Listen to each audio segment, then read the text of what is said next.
నమస్తే time today news కి స్వాగతం.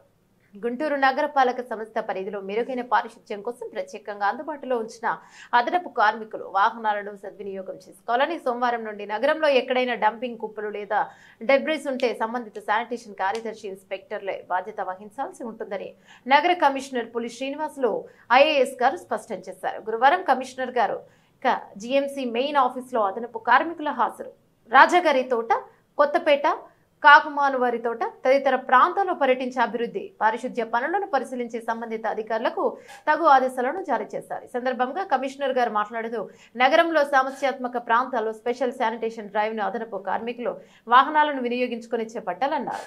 బిన్లు, పుష్ కార్ట్స్ ఇప్పటికే డివిజన్ల అవసరాల మేరకు అందించామని ఇంకా ఎక్కడైనా కావాల్సి ఉంటే వెహికల్ షెడ్ నుండి తెచ్చుకోవాలని తెలిపారు. సోమవారం నుండి నగరంలో ఎక్కడ డంపింగ్ కుప్పలు ఉండడానికి వీల్లేదన్నారు.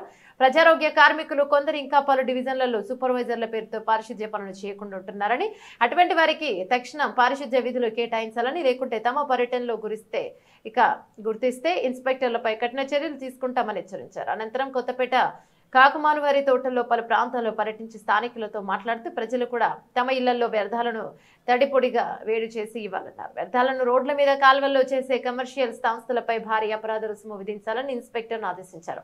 రాత్రి సమయాల్లో టిఫిన్ బండ్లు, ఇతర చిరు వ్యాపారులు రోడ్ల మీద వ్యర్థాలు వేసి వెళ్తున్నారని, అటువంటి వారిని గుర్తించి వారిపై చర్యలు తీసుకోవాలన్నారు. పర్యటనలో బయాలజిస్ట్ రామారావు, శానిటరీ ఇన్స్పెక్టర్, సచివాలయ కార్యదర్శులు పాల్గొన్నారు.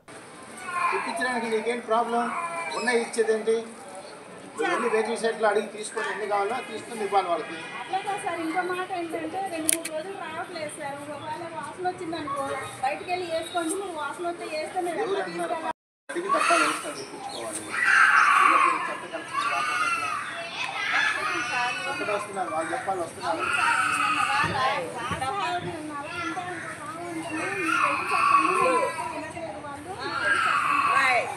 లేదా